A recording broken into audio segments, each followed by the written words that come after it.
Hello everyone and welcome to this video. I will show with you step by step how to log into CRA account. So friends, if you want to log into CRA accounts, go to Google, search for CRA. This is the website. You can use my CRA. This one, click sign in option. You will redirect it to sign in page. Before you sign in, you can use existing credential information. Click sign in a partner. This option. If you want to use ID and password, click the second option.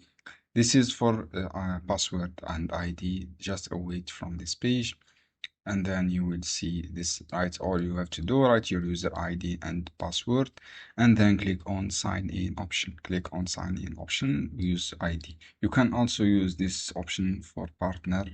This one for a partner, you can use your all accounts, bank accounts, for example this Jardins. Please this one, and then write your account of this Jardin and complete login process. This is for ID and password. Click sign in. I hope this guide helpful for you. See you on another video.